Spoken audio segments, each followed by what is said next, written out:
Capitalismo, ahorro e trabajo duro.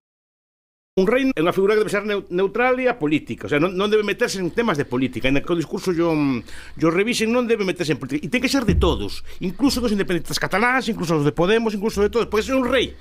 Para outro é un presidente da República que sí que ten unha maioría ou cousas, e un rei debe evitar meterse neste tipo de cousas. E hai unha cousa que esquece, que a normalidade de que falaba de vos antes, o no al extremismo, etc., ahora é dicir, eso é político, non é como antes. Primeiro, porque hai extremistas no goberno.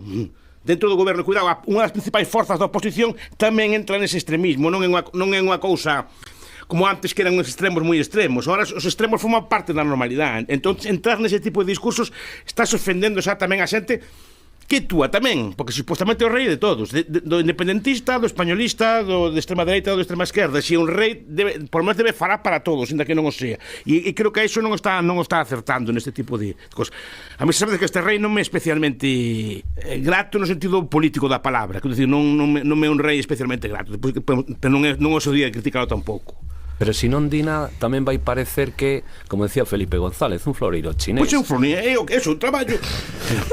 Non é que é así. É que os correis non teñen que falar de nada. Eu lembro cando foi o referendo de independencia de Escocia, a reina de Inglaterra calou, non dixo nada de nada. Dindou por el pueblo e que decidiera el pueblo. Mejor e xa está. Porque isto xa se mete en política, non sei que lle meteu na cabeza de que ten que meterse. Por eso digo que non me agrada, porque alguén lle dice, tens que meterte, tens que facer algo, tens que contribuir. No, ti non tens que facer nada, esa é a túa función. Ser unha función neutral que una a todos, non que lle guste só os teus. Claro, que ese é o problema, que lle gusta só os del. Por exemplo, falar de Europa a día de hoxe xa non é como falar fai 10 anos. Xa non é un consenso univo con cousas polo estilo. É unha cousa que a día de hoxe está cuestionada. Está cuestionada políticamente. Entón, xa non é unha cousa la unión de los valores de Europa, así, aquello que se decía así. No, moita cosa que hoxe en día se dicen xa non son neutrais, xa forman parte do discurso político e porque moitos consensos nestos anos se romperon. Os ten a ver, entón tens que cambiar o discurso ou non decir nada, efectivamente nada de nada, felicitar as Pascuas e decir que ben estamos. A escenografía tamén é mensaxe. O profesor Bastos non lle gustou, por exemplo, que estivera de pé.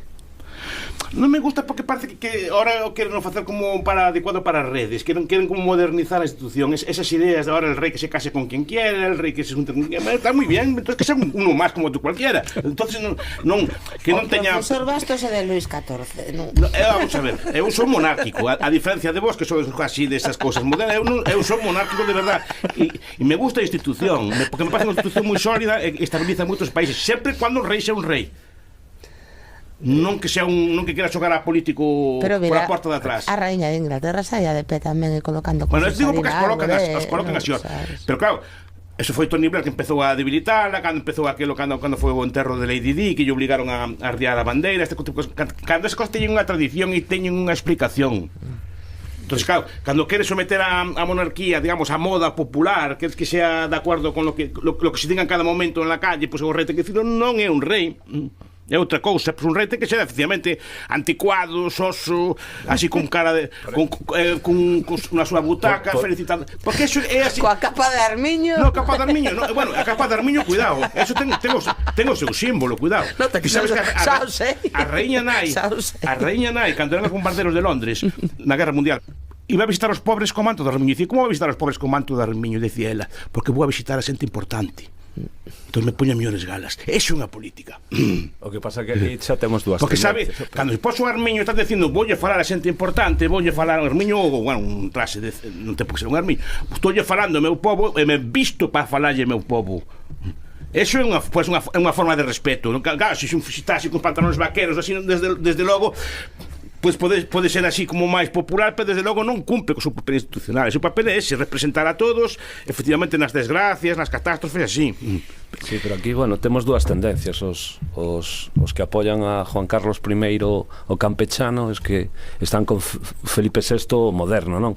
Eu creo que unha das cousas que se sacan as casas reais é que son ademais, ao mellor, nas formas moi distantes da sociedade. Entón, ao mellor este tipo de mensaxes desta forma, con esta posta de escena, non no contido, sino na posta en escena, o que pretende é eso, pois dar unha mensaxe un pouco máis cercana á sociedade, tamén pois, aínda que estemos a falar así un pouco de xeito de broma dun youtuber, un tiktoker e demais, pois é tamén o mellor a través desa posibilidade que brindan as redes sociais de achegarte a unha parte da sociedade que non ia prestar atención a túa mensaxe. Non, porque ahora es carne de meme por andar con estas cousas.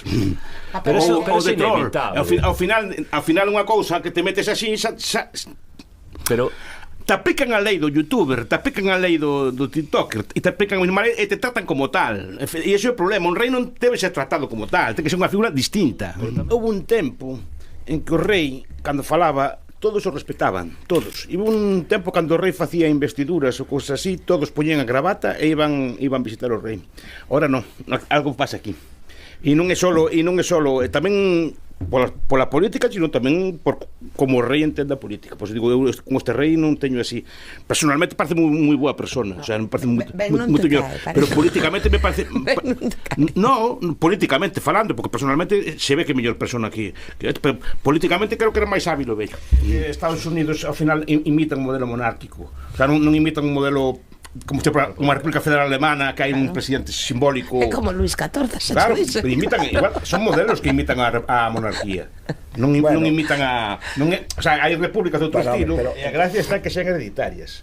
Precisamente porque evitas que a xefe do Estado sea un político. O sea, sea un político de partido. Se trata de que a xefatura simbólica do Estado sea un señor que non é, incluso mellor que sea estranxeiro, incluso como se casaban antes, como a Reina Sofía ou a cousa así, que simplemente pues non se meten porque non se saben de que vai o conto, non se meten, entón cumplen a súa función. Saírse do marco constitucional foi un erro político tremendo. Eu digo, repito, de todo respeto que lle teño, porque foi un erro, porque primeiro porque ningunea o presidente do goberno, porque o presidente do goberno, Rajoy, o que fora, estaba facendo a súa cousa, está dicindo que Rajoy non chega, teño que sair eu a poñer orden, e iso é un error moi grande. E despois que desde entonces se aliena o respeto dos que eran partidarios do proceso. Non, se aliena no sentido de que ahora non pode ir a Girona. Antes o rei vello iba a Girona, iba onde lle dá a gana, ahora xa non pode ir coa pedrean. Entonces, que van a pedrean, non a forma de falar. Mira, que ten que facer unha sala de fiestas antes de que os premios. Profesor Bastos, unha pregunta sinxela, se me permite.